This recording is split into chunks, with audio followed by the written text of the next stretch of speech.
Well, I cut down a lot of, well, there's some bloody imagery. Well, but I don't see any blood on the stage.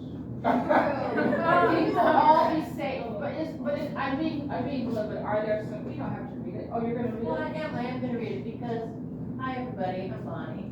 Hi, Bonnie. Welcome to the UIC New Play Festival. You know, it's really good to be kind of transparent about as we learn and expand and think about how we welcome people into the space. And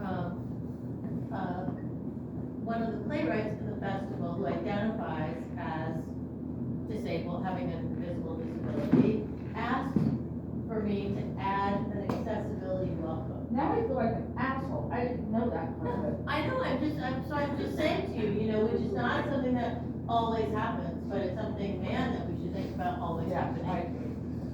And so she is so, yay, hi guys. Yay. So yay. She provided me with some language to add to our welcome. And here's what it is. At this time, we would like to extend an access invitation. We want this reading to be as accessible as possible and invite you to share your needs as they may arise. We also want to cultivate a sensory and physically friendly environment, so please move around the audience space as you feel comfortable and feel welcome to sit, stand, lie down, move outside for a break as needed. If you have any questions or would like to discuss your personal needs, please come and ask me any questions or anything. Okay, so we want to include that. If you need to move about, please feel free to do that. That is very nice. That's Very really nice. good. It's awesome, yeah. So, also, welcome to Paloma Lozano's reading. So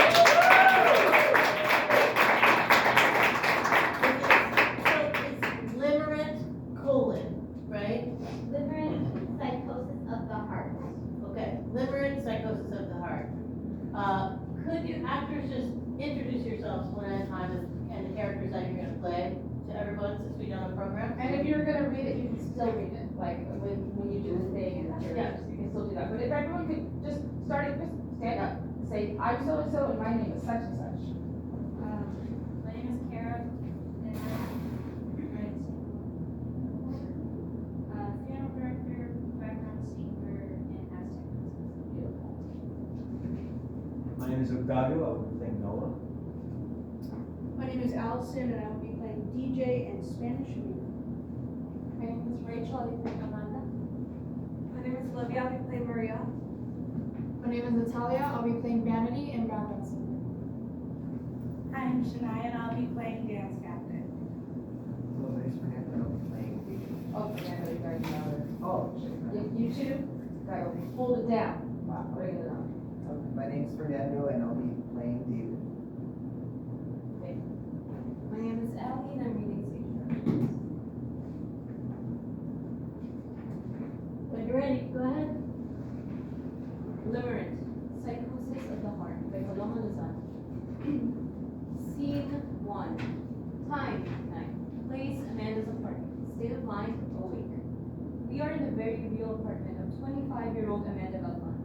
The apartment is filled with Mexican knickknacks sprinkled throughout the space. This is her culture. It has Mexican historical and pop culture figures spread throughout the apartment. The most prominent feature in this apartment is a painting of the classic Mexican romance story of Octavio and its Izaguirre. There's a ripped up picture of her and a man. She's heartbroken. The place is chaos, but it's organized chaos, much like this play. She's eating frosted flakes and staring up at the ceiling. Amanda has headphones on and is listening to music. Specifically, Girls Can't Do What the Guys Do by Wright. The song ends in a radio station DJ speaks. DJ is an older person. They're wise and open-minded. Vanity is sensitive. She's considerate, and she apologizes for taking space. That was Betty Wright's 1968 hit single from her album My First Time Around. Fun fact, Queen Bee sampled this song for her iconic anthem about wealth and power couple status, Upgrade You. The track included rap legend Jay-Z. What do you think about the Betty Wright song, Vanity? I'm going to put my gender studies hats on, if you don't mind. Please. I guess how I feel about the song is pretty complex. On one hand, I do agree with the central message, which talks about how if women and femmes behave in a similar manner as men do, they will get punished. I totally agree with not putting your faith in one person for romantic pursuits. She's right that if we have sex or pursue men in the way guys do, then we'll get punished more. We won't be considered as ladies by society or our communities. Yeah, that's. But at the same time, women are people. Even if you make the mistakes of giving your heart away to a guy who doesn't deserve it, people make mistakes. It's not the same for women. If a woman makes a mistake, that mistake becomes her. If she has a bad day and is visibly upset, she'll be labeled as difficult. Or people will think, oh well, she's not doing so well. And no one will want to be around her. It's isolating. Do you ever think a lot of people feel that way? Absolutely. Everyone has felt some degree of alienation in their life, but it's more systematically imposed on marginalized persons. I'm sorry, I sound like I'm lecturing for a college. What did I tell you, Vanity? Don't apologize for taking up space. That's right. All right, now we are in our book club hour. We're going to be talking about Vanity's Book of the Month. Tell us about it, Vanity. It's called All About Love by Bell Hooks. Amanda's phone. Puts down her cereal and picks up the phone. Hello? Yes, this is Amanda Galvan. My father. You what?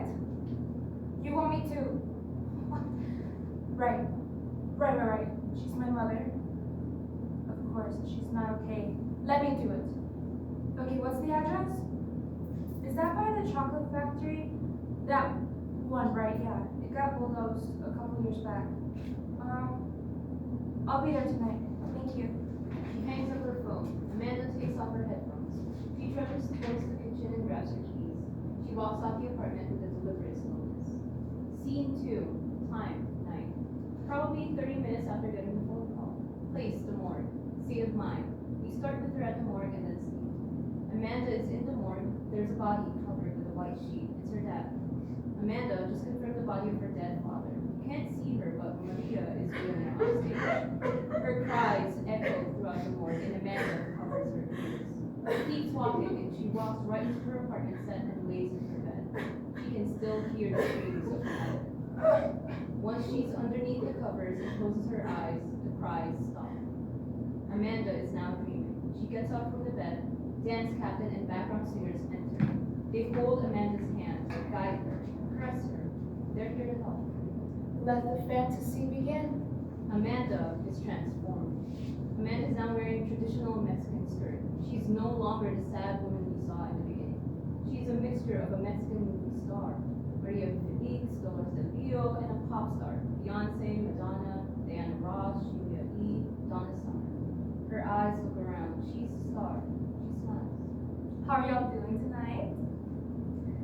I'm going to recite this one piece. It's called Empty Page.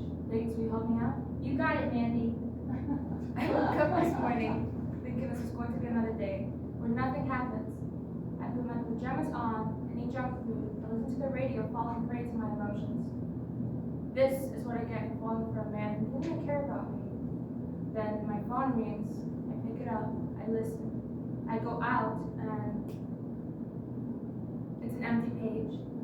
Dance captain is about to participate, but background singers seek a word. Dance captain is pushed to the side. Just for her. I can't unsee, but for this moment, I can dream of a world where I am that girl. It's her page. In my mind. Imagination. Domination. It will end. This is what I need. She wants to die. Not now. It's why she's here. I am unsure of this mystery. It ends in catastrophe. I can't look it up. Please do this for me, Amanda. Must I unpack my history? Just listen and feel your grief. It's a burden to bear. Time to realign. Maria screams. Don't, please. Scene 3. Planning the funeral. Time, late morning, 11 a.m. Place, funeral home. State of mind, awake. Amanda and her mother Maria are waiting for the funeral director. Maria is in her 50s, an aging beauty. Very quick, nothing goes past her. She's distraught. Maria is wearing glasses to cover up the fact that she had been crying all night. She dresses like some Hollywood star. She looks stunning. Amanda is in her sweats. We need to go to a different place. Papi made the arrangements here. And I told them this was a piece of shit establishment. Remember your grandmother's funeral? They spelled your cousin Tito's name wrong. How do you spell Tito wrong?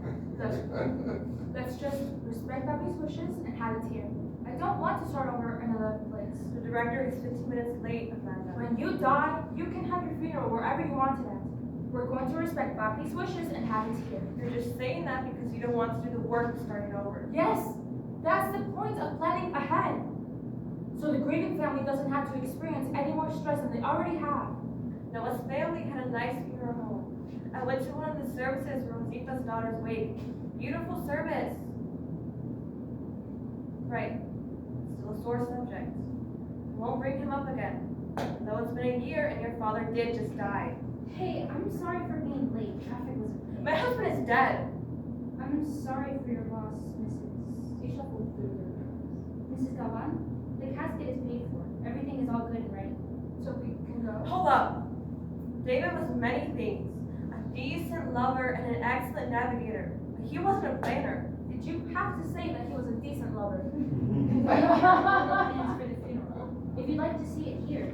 This will not do. Mommy, This is not good enough for your father. He didn't know what he was doing. He was planning his own funeral. it's his funeral. Mrs. Galvan, your husband already paid for the cost of the funeral.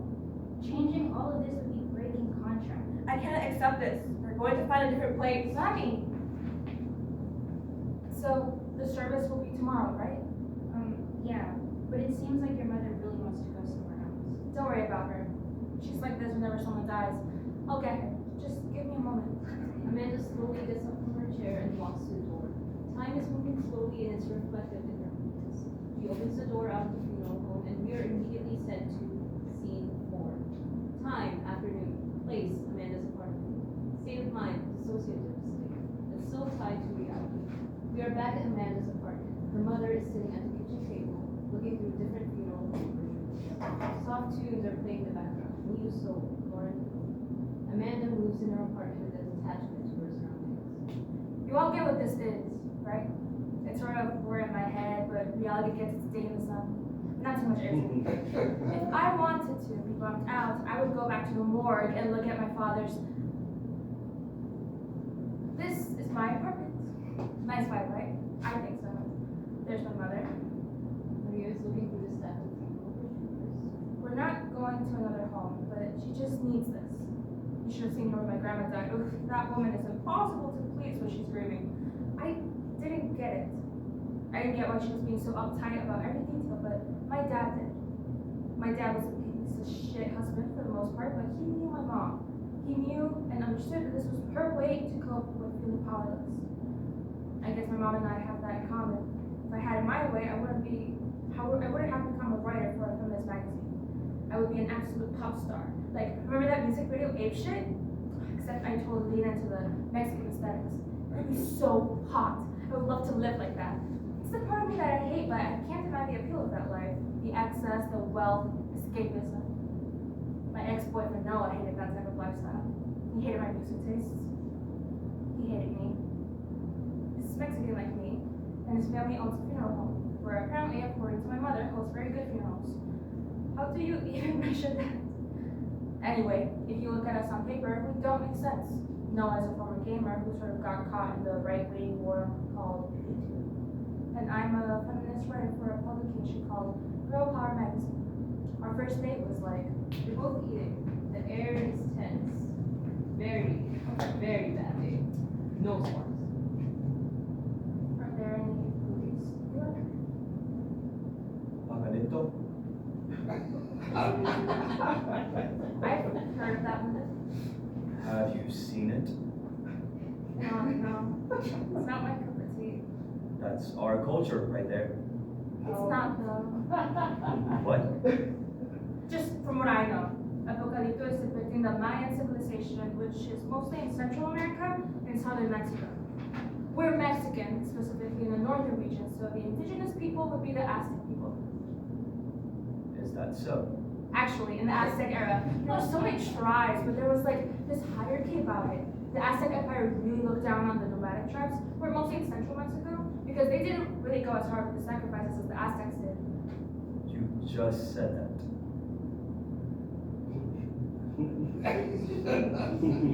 So, what do you do for a living? Amanda. Right. I work as a writer for this feminist publication called Girl Power Magazine. What? Yes. That's a real publication. Yes. Oh my God.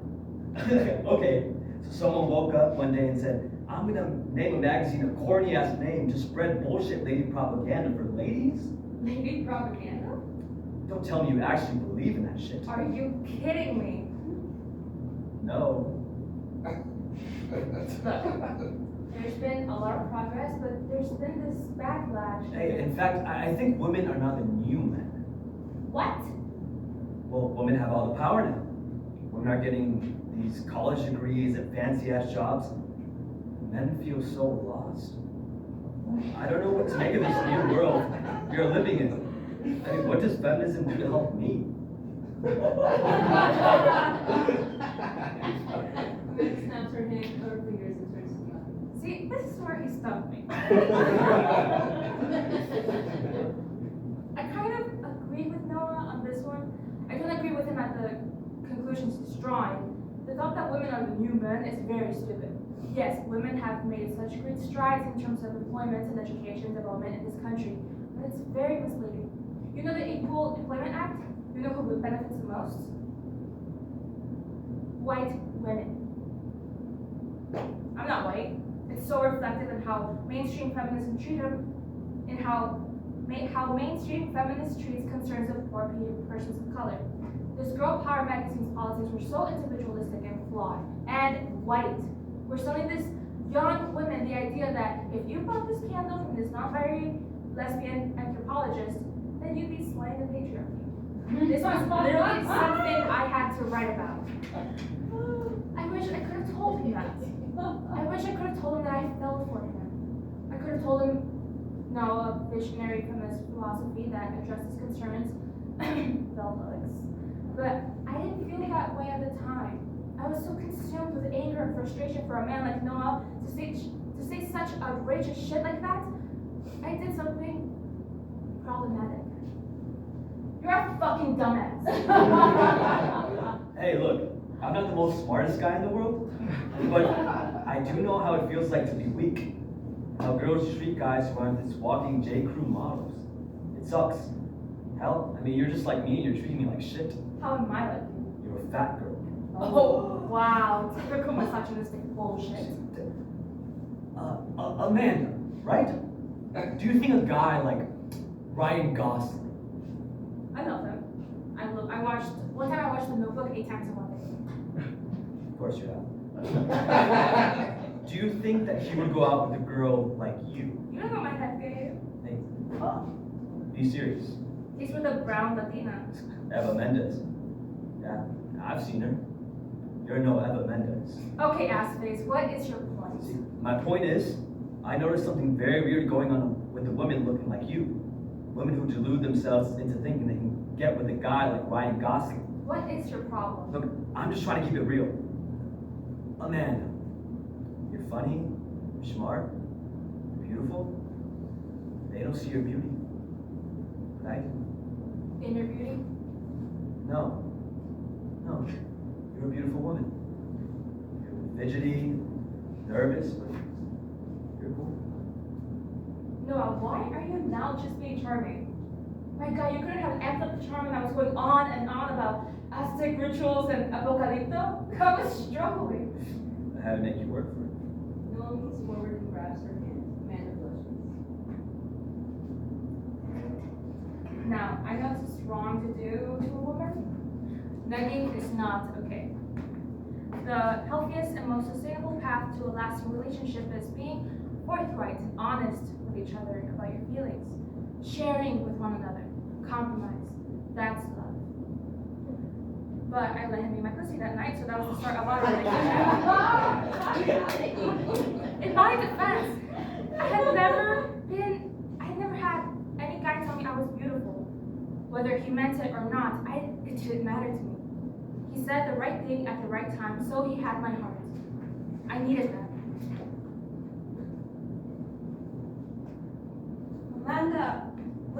funeral home. This cast has gold lining with your own choice of engraved initials. I am not going to deal with that right now, so I'm going to turn off my mother. Let's see how far I can take this situation.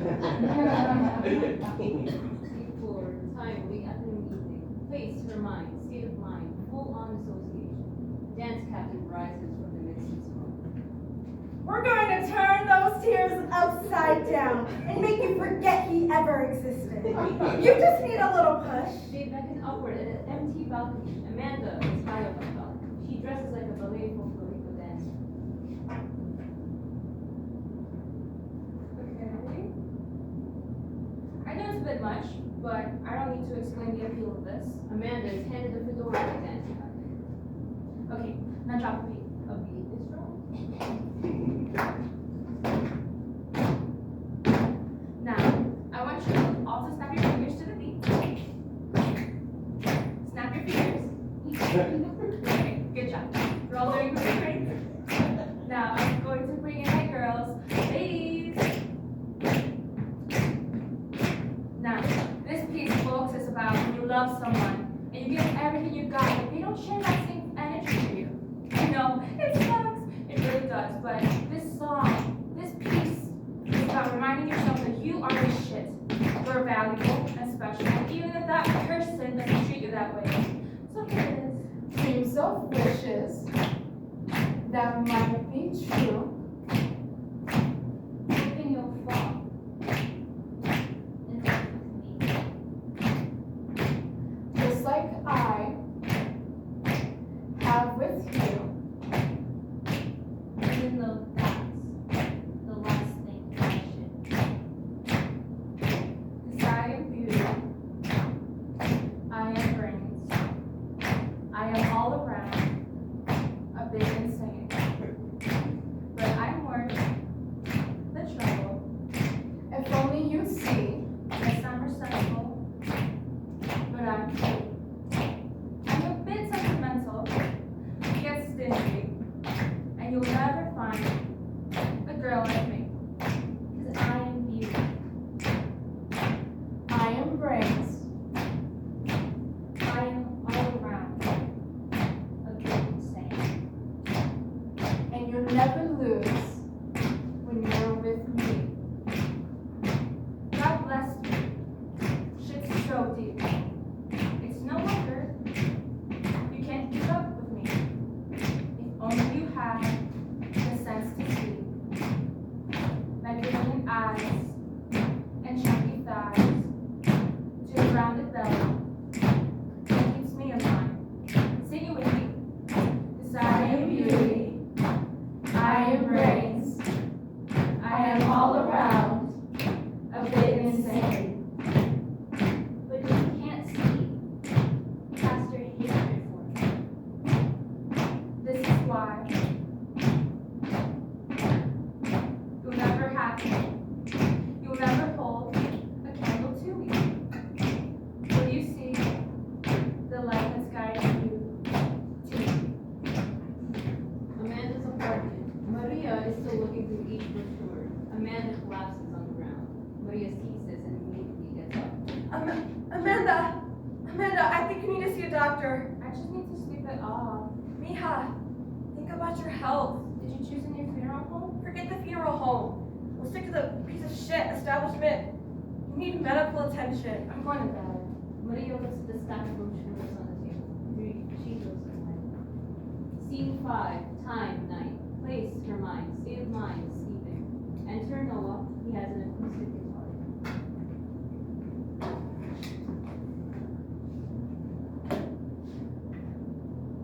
I'm not real.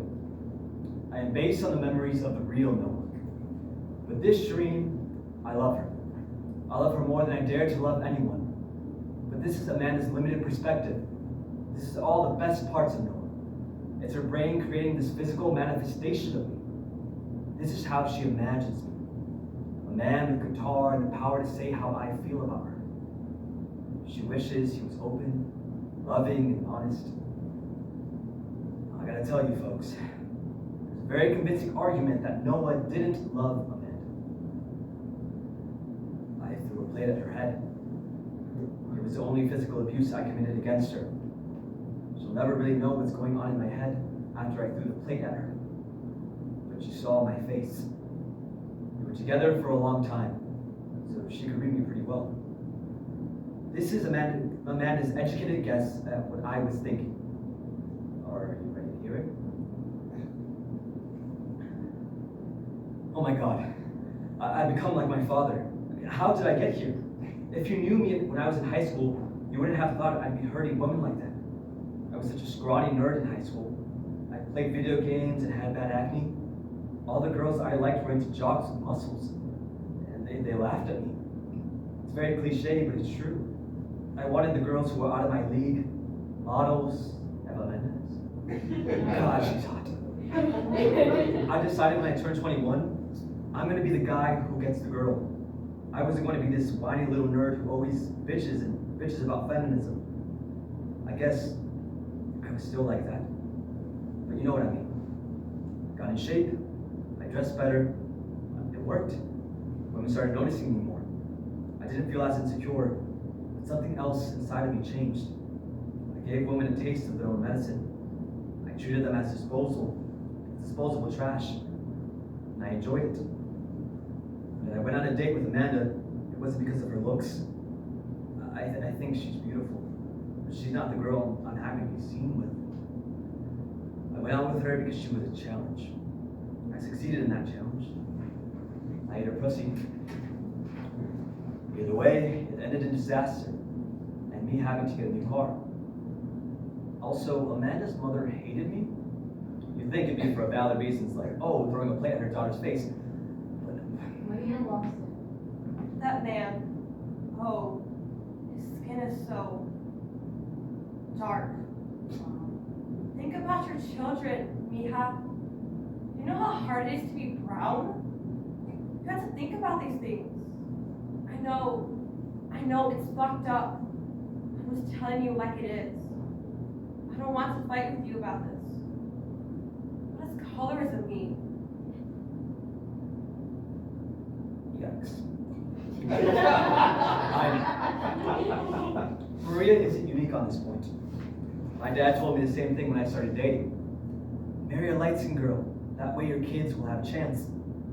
I sort of internalized this, what my dad told me. I cheated on Amanda with a light-skinned girl. She was Mexican. She was pale. She had green eyes. Everything Amanda wasn't. And Fidelity made her do things very, very goop.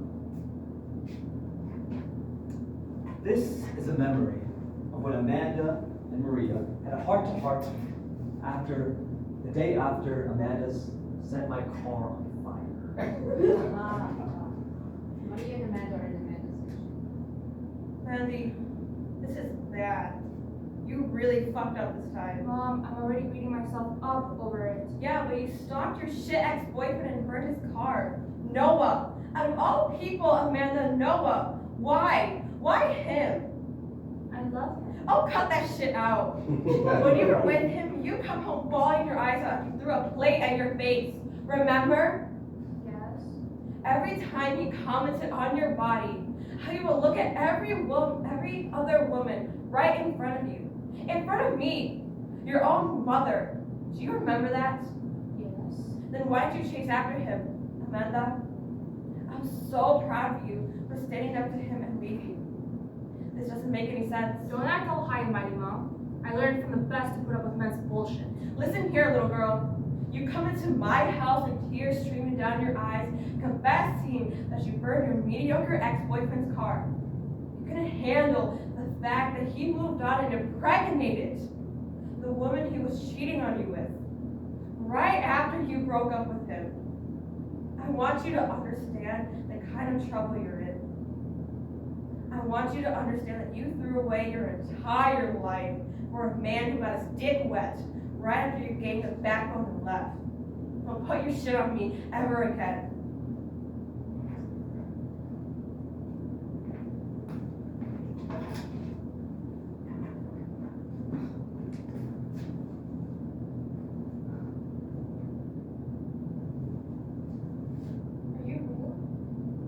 No, Why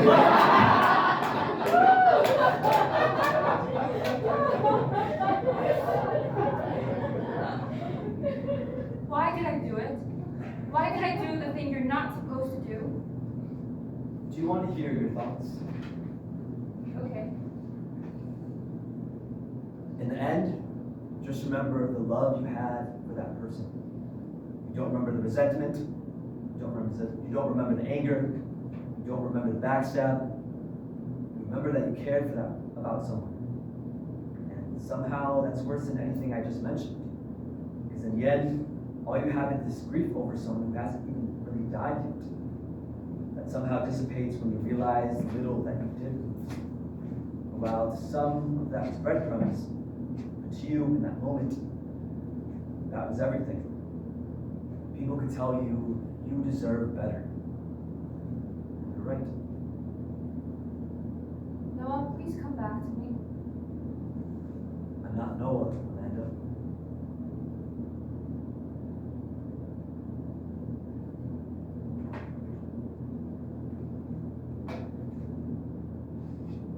This is real.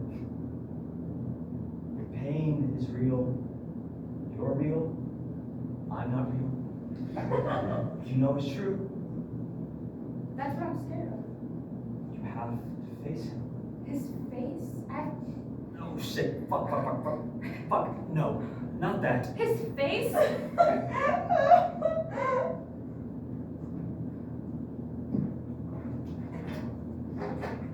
Wake up.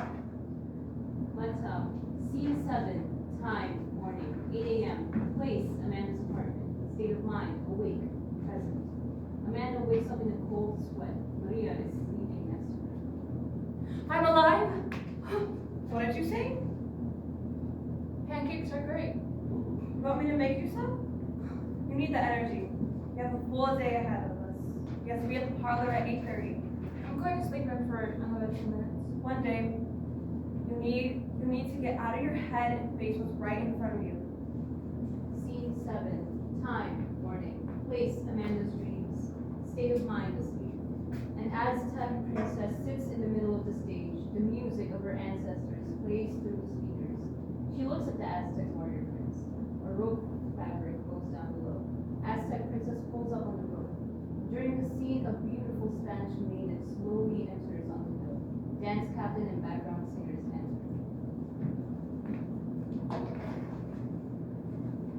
Keep climbing Don't stop. till you reach the top. Don't stop. Cause you gotta beat him. Till he bends and makes amends. He's unforgettable, unapproachable. That's how they get you. It's understandable. You reap what you sow. You'll win at his own game.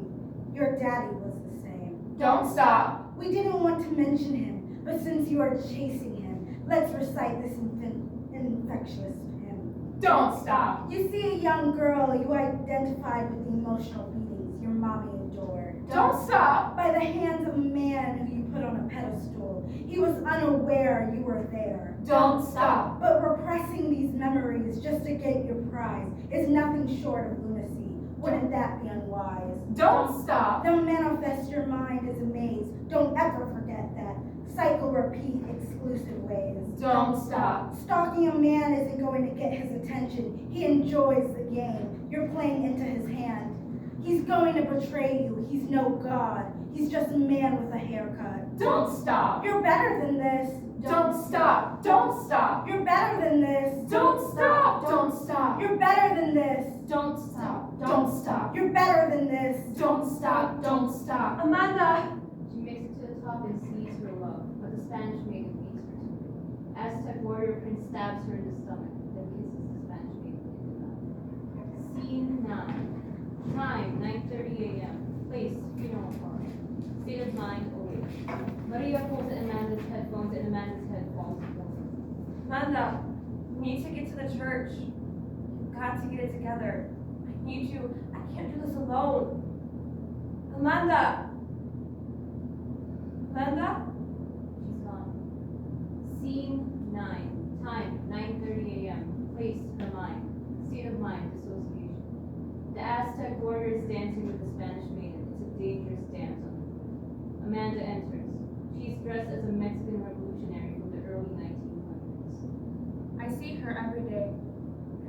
a lighter shade, her eyes were the color green. She is a part of me, not by chance but by force. Her neck's along with a drench's grace. Her voice was strong but soft. My voice is loud and grateful. Why can't it be me and not her? Spanish maiden listens to her words and feels fear. I see the way men like you choose white women. To protect your kind, to ensure your child is not dealing with the unfortunate disposition of being born black, brown, indigenous, Asian, any source of ethnicity that isn't devoid of substance, whatever that means. You hear it in the way men talk about women. Women who they can marry. You hear, marry a light woman, your children will be fine. But what about the children who aren't as light? What about the children whose ancestors you decided to decline? But since you decided you want control over love, you cannot appreciate this woman. You cannot possibly see her as someone you can love. The Aztec warrior prince pushes the fair-skinned Spanish maiden. Spanish maiden lies bleeding on the ground. A memory. I see, I watch, I cry, watching the flames boil, praying for a different outcome to this one-sided story. I know nothing of love or the romances of youth. All I know is the pain in my heart that cuts through when I see you with her. You cannot relinquish your power over her. Amanda walks toward the dead bodies of the Aztec princess and Spanish maiden. They're already dead. A silhouette of Noah and the other woman emerge. I wish my sense of self didn't fall apart the moment you walked in the door with her close to you. Please don't do it. I love you. I cannot unsee what's been displayed. She is cold to me. She won't say hi to me after what I did.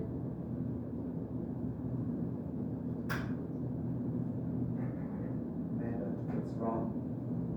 You're not supposed to be here. What are you talking about? I live here. This shit keeps happening. Singers! Yes? Stop doing this. Stop trying to bring my father into this. I don't want to deal with it. I am going to move on from being in love with a piece of shit. Amanda, calm down. Do you mind? You're not real.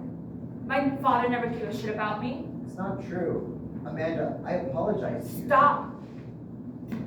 I apologize to you for hurting you as a little girl. You remember that? Yeah, and I told you to go fuck yourself. Mija, people change. Shut up, you're dead. And I don't want to hear about it. You're the reason I fell for a guy like Noah, because I had basically no self-esteem growing up, so fuck off. Dance captain? I am so sorry I've been trapped in your childhood memories for the last 8 hours. How are you doing? Remind me, what is your purpose? To bring the funk and design your outfits? No. No. Your job is to make sure that I am happy, that I am comforted.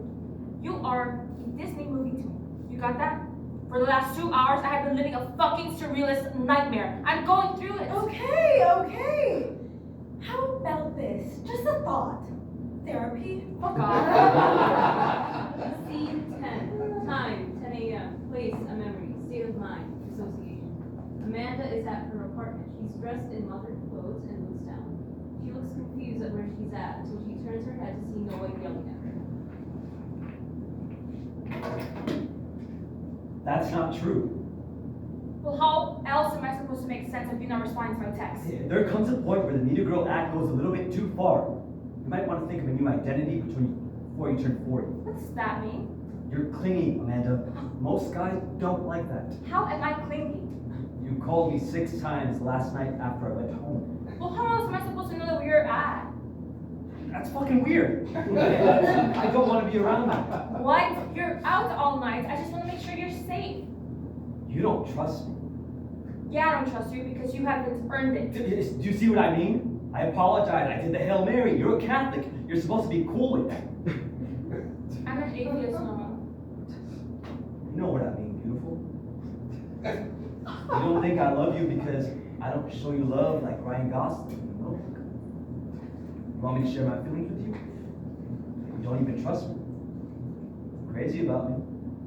Or you're also fucking insecure and needy. Granted, I did cheat on you before, but that was then, and this is now. You're still seeing her, aren't you? Don't change the subject.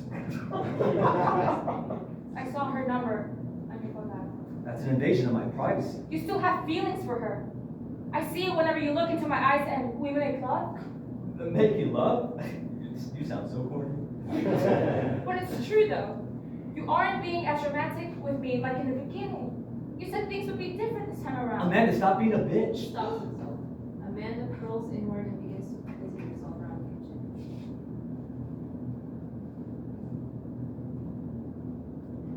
I'm sorry. For what? You know for what? I don't understand. Stop playing dumb. Hear me out. I'm not playing dumb. I'm just cleaning the kitchen counter. Please stop. Look up at me. You're in my way. Move. Noah grabs her chin, but it turns very gentle. Like he knows he's on the tightrope. He doesn't want to hurt her. That's the last thing he wants, but he wants her forgiveness. I promise I won't do it again. You said that last time. Okay, what did we say about bringing up the past? And the time before that. And the time before that. And the time before that. And the time before that. And the time before that. And the time before that. And the time before that. And the time before that. Amanda! No. Scene 11. Time 11:30 a.m. Place church reality. State of mind awake. Please stay awake for theology. She has a piece of paper in front of her. David Galvan was a proud man. He was a cheater, liar, and a drunk. He didn't like change. He didn't like the idea of death. He was scared of death. Dying. That was my husband. I loved him. I still do. He and I rebuilt our lives at such a pivotal point. Amanda closes her eyes for a moment. Then she opens her eyes. I realized I wasn't the perfect, smart wife I was. The point I'm trying to make is, you don't need change all at once. Change gradually. Small actions. I learned so much from being with David. I learned so much about redemption. Building yourself. He was the love of my. Scene 12. Time 12 p.m. Place her mind. State of mind deep into her dissociation. The next fantasy better not be a memory. I'm telling you, it's them. Do your job. Scene 13. Time 12:45 p.m. Place her mind. State of mind deep into her dissociation. Ballroom. Amanda's mind transforms into a ballroom filled with streamers. Statues of Greek goddesses, Aphrodite, Artemis, Kera, Persephone. In the middle of the ballroom is a portrait of Paloma and disociations. Dance captain and Let me introduce myself. I am Amanda's emotions. I am chaotic, sexual, fun, deeply problematic. I am all of you. I am the split-second decision when you decide to have sex in a car or get that butterfly tattoo over your pussy lips. For now, you will watch me work my magic and see what I can really accomplish. Hit it. Dance captain moves in various fun and intimate. Now, just to give you all a diagnosis, we are inside the mind of a 25-year-old woman. Pull out the banner. A banner of Amanda's face. It's a middle school picture. It's so awkward. She doesn't know how to smile yet. Her tooth is missing even though she's 14. She has had a bad haircut, very small bangs, turf bangs. But it's her. The dance captain turns around, is aghast at what they see. Who authorized this? I want to see the script. A script is thrown on the stage. Dance captain reads through it. She wanted to show that picture? That picture? Dance captain just rips the script in half and throws at the background dancers. You are fucking up my show. It's not a show, you idiots. It's her life. All right, I can work with this. Let's make this shit sing.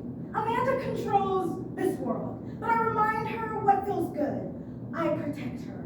I'm her protection. Our Amanda is a special girl, a fiery girl, deeply in love with a man with the eyes of almonds and brown skin, with the politics of a middle-aged white Republican who only lived in the suburbs his whole life. He is a fool, but he is our fool. To defeat and mess with, because he reminds of us. Her father. Please stop skirting around the issue. And then there's these bitches. We are the background singers, We are rationality. the scrutinizers, the naysayers, the reality check. And the feeling inside you when you realize the one you love. Is stealing money from you But it's too late. because he put your name on the house. Damn, those bitches are so cool. Well, never mind that. Ladies and gentlemen, and those in between, you know who you are. We are the heart of the show. We remind you what love really is. Mutual, communicative, ever unfolding, stretched out through time. No, that it feels good. House music plays.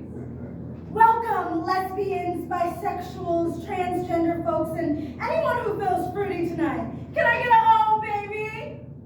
Oh, baby! That's the way I like it. We navigate the trenches of her soul through ballroom. All the LGBTQ flags fall into place right when they scream. You see, Amanda is a queer, but she doesn't know that yet. So she's going to play and dress up because she's such an fast, enthusiastic ally girl. Girl, she's up with a Wonder Woman doll and has a poster of Kate Bush. That girl is gay. We know, just don't push it. They're right. She's not ready for that yet. So let's get the show started. Entering our murdered Aztec princess who just didn't get the guy. That's all right. She doesn't need a man. It's his loss anyway. Aztec princess is decayed, but she looks fucking fierce. She's vocally, she is a moment. She's giving us barely keeping it together. Eat it, eat it, eat it! Death never looked so hot. She moves with the angelic rhythm of a woman who was scorned, a walking goddess, the true warrior of this entire show. Get it, girl? Fuck this shit up! Up next, you know who it is. It's that bitch. You know her and want to be her. Our Spanish maiden. Spanish maiden goes down the walkway. She is decayed. She is the beauty standard, ladies and folks, but that doesn't mean she's happy. Look at her. Killing it, killing it. It makes a man want to suck his own dick. Spanish maiden is standing 2 to 2 with Aztec princess. A rivalry is being proved. Ladies, be nice. As much as I love to see women fight over a man, we need to bring in to our next contestant. She's deeply deluded. She's a deeply deluded woman with the sentimentality of a dying fifth. She is... Enter Amanda's mom and dad. Mom, I mean? Background singers and dance cabinet come sterile. Honey, are you lost? Hey, we didn't need to interrupt your show. I'm looking for my daughter. She's my daughter, too. If you came home early, then maybe I'll consider saying our daughter next time, David. Don't embarrass me in front of the deceased. Unbelievable, David. Unbelievable. You just don't think. That's your problem. I have to be the smart one in this relationship because you destroyed all your brain cells falling off roofs. What can I say? I'm not the Irish. That makes no sense. You're brown as fuck, David. Oh, fuck. Introducing the baddest bitch of all bad bitches. The reason why your boyfriend has a thing for Mexican girls with a thick ass. Our reason for living, Amanda! Amanda pulls the curtains back and she's wearing a sweater. She is truly serving this look and loves the spotlight on her. She's surprised by the reaction and immediately sees the reason for it. Her mother is looking at her with a disgusted expression. Amanda immediately calls herself. What are they doing here? Ask Paloma. They're the ones who have been fucking up this show. Oh, hell no. My daughter isn't going to be looking like some whore her father would sleep with. You are fucking up my show? This isn't a show, Amanda. This is your life. Stop saying that! You guys are my background singers. You're just here to make me sound better. No, we're not. Amanda? God, you're still too chubby for your height. The hell never ends! That dress isn't doing you any favors. It's so tight around your waist area. You know how you blow easily. Amigo, please don't bring up my bloating issues. Amanda, why are you dressed like a whore? Yeah, I rarely agree with your mother. But the makeup's a bit much. I mean, you're not the prettiest girl, but you don't need that much makeup. Just because she doesn't look like the whores you pick up at the gas station doesn't doesn't mean she's not a beautiful girl. She does look like them now, but that's besides the point. I'm just trying to be honest with the girl. She's beautiful in my eyes. You know that. Oh, Bobby, you're making it worse. I said you're beautiful, Mija. Just not, like you're not. She's not what, David? No. Finish your thoughts. You're no son of mine. Sound of prayer hymns draw her out of the fancy. He covers her ears. Scene 14. Time 1:30 p.m. Place graveyard reality. State of mind awake. Amanda is standing over a grave. She is adjusting her stance. She's trying to ground herself. It's only her and Maria. The dirt is fresh. What did you think of my eulogy, Mija? Too long. Excuse me? It took up too much time and was too sentimental. I didn't care much for it. What?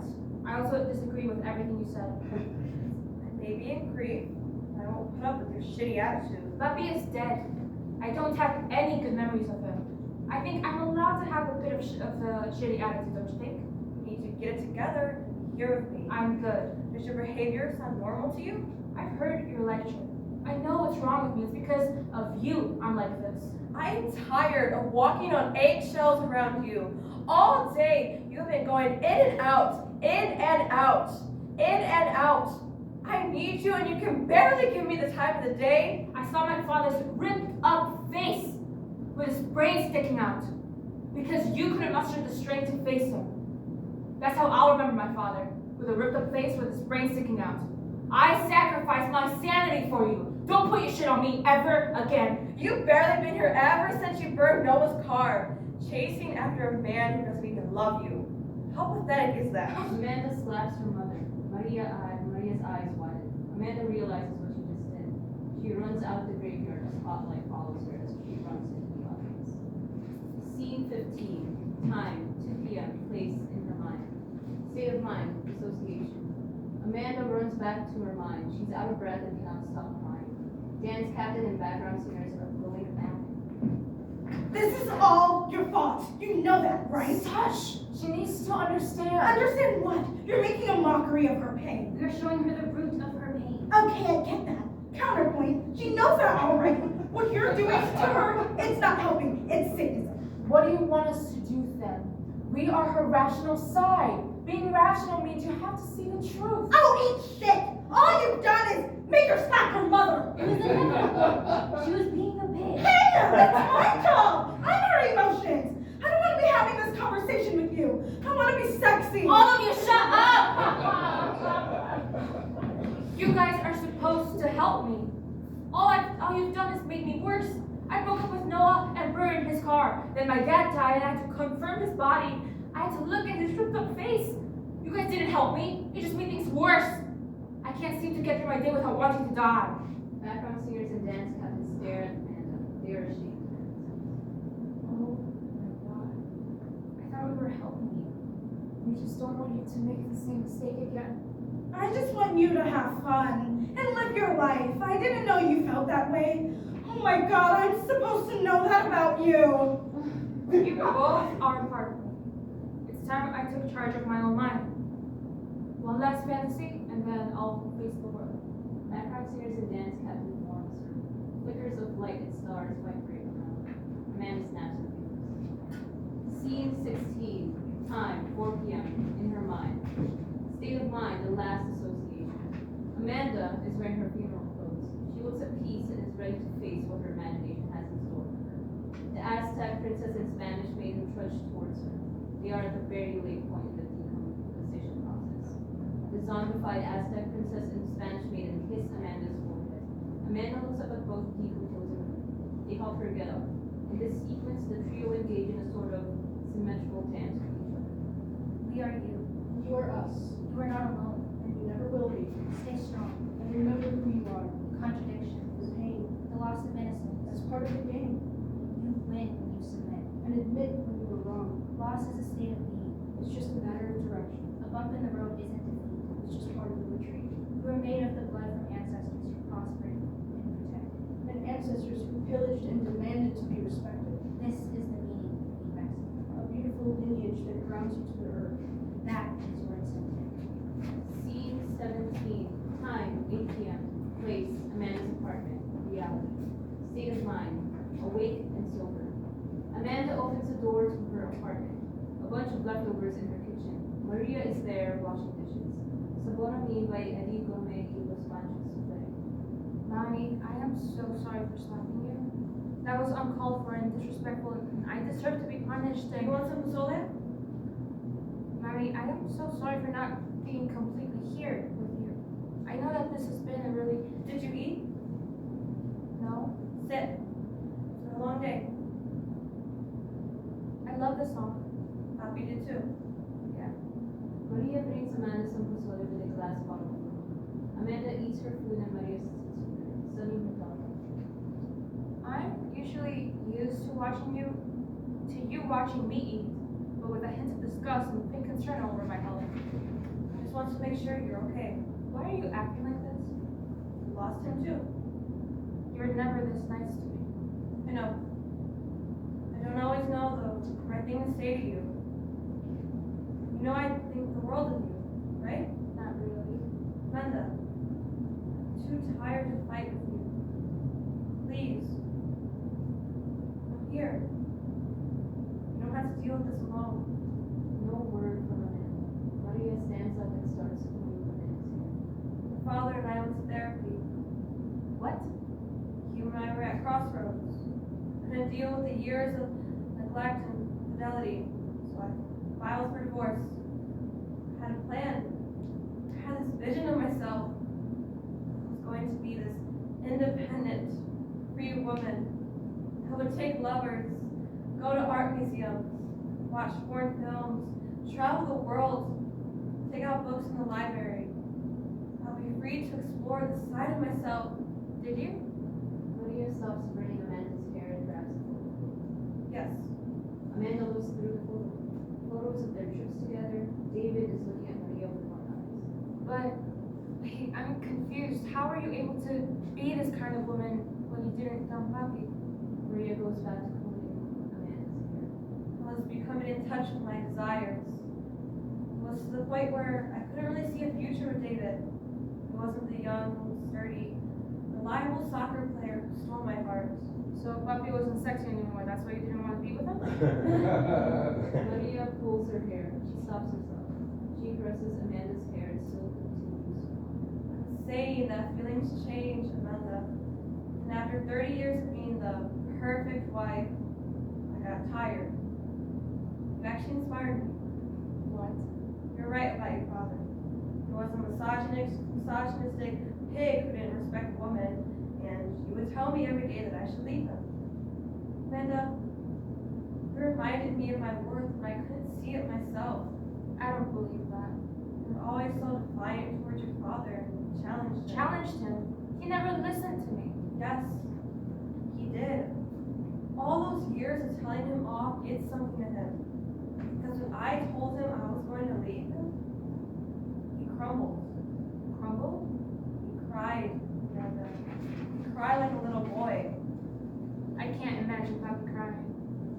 Well, he did. He got down on his knees and begged me to stay. Said he'll do anything to keep me in his life. So I decided to humor him. I tell him, talk to the priest and go to therapy. And he did both. The eulogy was about. I missed that. You're falling asleep in church. I think God will forgive you though. Maria finishes combing her hair. Mommy, I just can't forget how Papi would come home smelling booze. How he would talk about women. How he would talk about me. About my looks. I can't forget that. I know. He knew too. He thought you were beautiful. You looked just like his mother. She was dark. Yes. Why? Why this sudden change of heart? Why is this new information about you and Papi? I don't understand. Amanda, you burned Noah's car. It was traumatic for me. I realized something went wrong when I was raising you. Mom, If I was more loving towards you growing up, if I was a kinder woman, if I had given you the love you deserve, then I wouldn't have gone chasing after it. You would be someone who loves and respects you. Mom, what I did was crazy. But I'm not a bad person. I know that now. I know, and that event replays in my head over and over again. It's exhausting and it makes it hard to be present, but I am responsible for my actions. I did this. You taught me that. You instilled this righteousness in me, then that saved me from myself. Could you have been kinder? Sure. Could you have been more loving, indulgent? Yeah.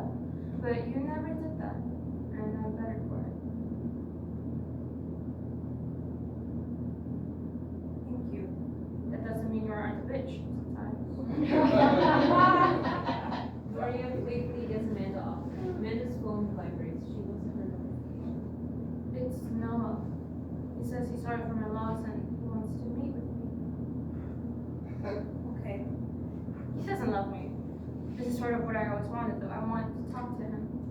Okay. Go talk to him. He didn't press charges against me, Look at the Irish, as your father would say. and he did break up with her. What do you think is going to happen? No, this is important to me. He's changed everything for me. You're going to see him, aren't you? Yes. You are my daughter. Scene 18. End. Time, morning, 11 a.m. Place, diner. State of mind, awake and sober. Noah and Amanda are sitting across from each other. They are connected.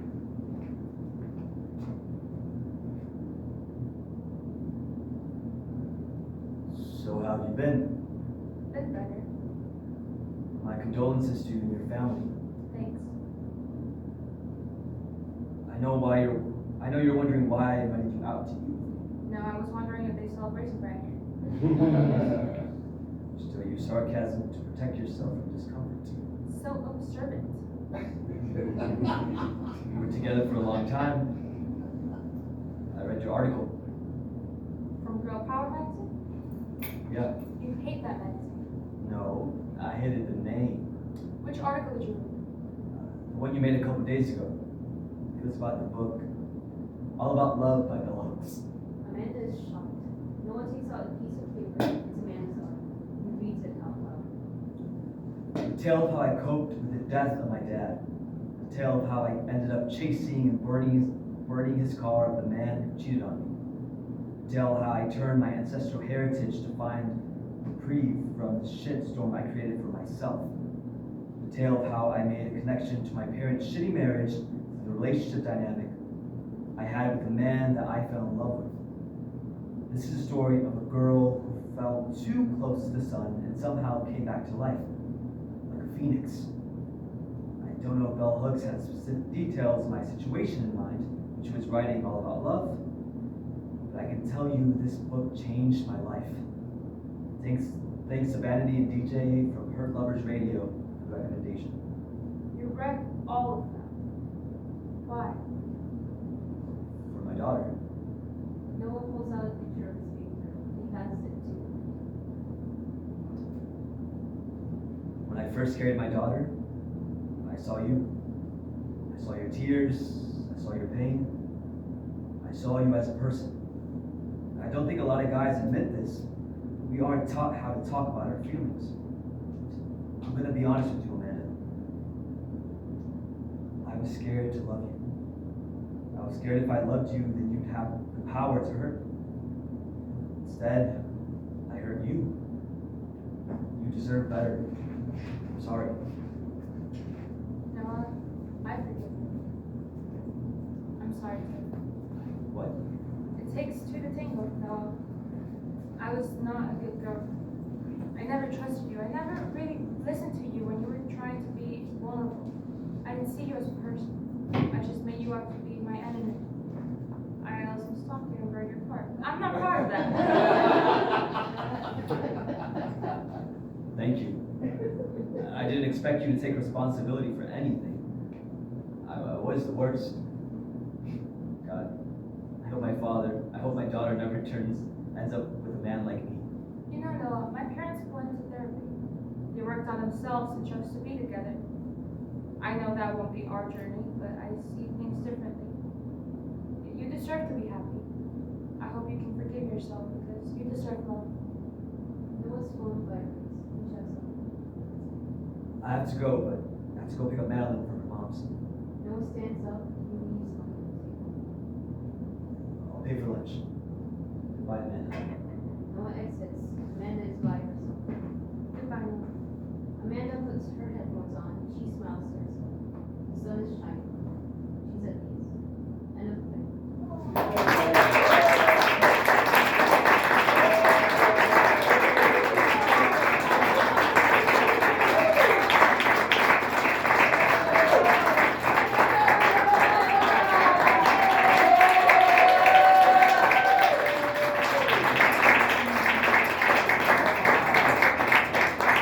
I want to say thank you to this beautiful group of people who just were like, did an amazing job and said, fuck it, play. I wrote this play because I just wanted to write a healing story about moving on from a very sad situation and just finding I wanted to write a story about forgiveness, and I did that, and I'm very proud of that. Thank you for listening to this play, and thank you, Eddie, for helping me go.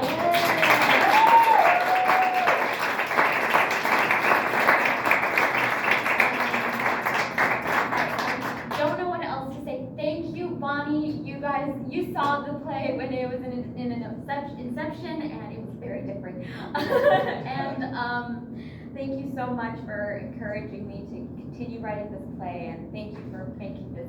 I'm so proud of how far the play has come, Paloma, that you worked so hard on it. It's amazing. It's grown so much. Thank you so much. Congratulations. Thank you.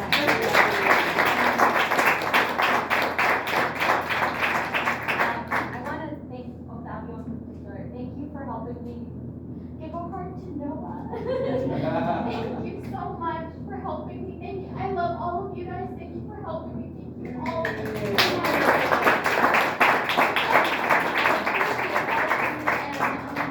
I enjoyed Noe's play. Thank you.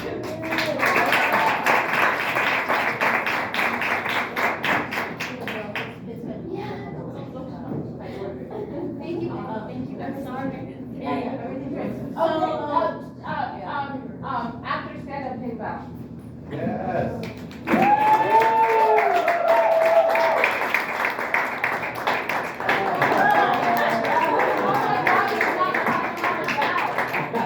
That is not our job. Pretty good. 1, 2, 3.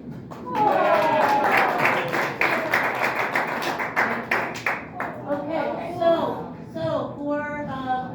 for those of you, first of all, we have decided we're gonna forego the talkback. We had planned on doing a talkback. We're gonna not do that, okay? Are the playwrights cool with that? Playwrights okay with that? Yeah. You can feel the love, right? There's so much left, there's nothing but left. We are having pizza at 6 o'clock, it's now 5:30, okay? Wanna give you a little chance to have a break. Noe's plays at 7. Okay? 7:15, more likely. We're gonna say 7, you're gonna hear 7:15, okay? And we've got pizza for everybody coming at 6 o'clock, alright? So that there is food on the way. In the meantime, there is some Girl Scout cookies. Actually, there's so many Girl Scout cookies. Please stay for the play. Please. I will hunt you down. Also, we are looking for one male actor, someone who identifies as male for tomorrow's reading at 12 because we've got someone who's coming out with COVID. So, anybody let us know. Also, daylight savings time tomorrow. Alright, go have a break, everybody, go have a break. So, L269, and we'll come get pizza and go back.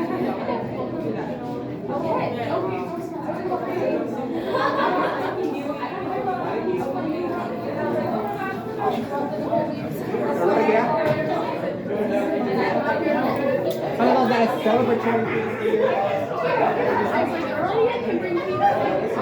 Anyway. Listen, every time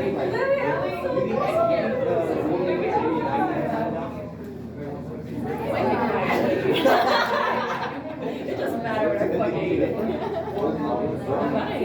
You weren't even here.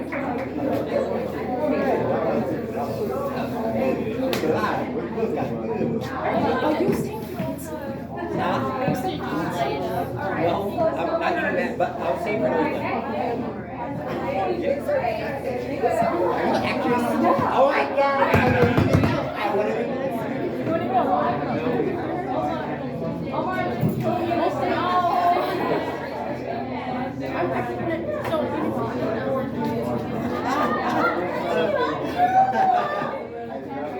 Natalia! Oh my god.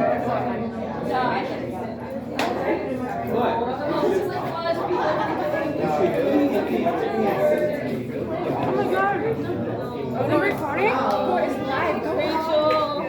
Oh, it's still going. Hey, good job, Rachel. But you never done a fucking No, like. Okay. I'm so sorry if I butchered some. No, it's okay. I butchered a lot. No. No gaslighting, No no way. Oh my god. No gaslighting. How's that gaslighting?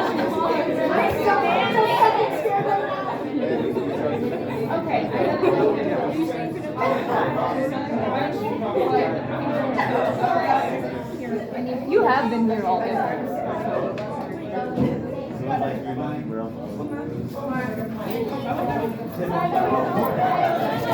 You did an amazing job.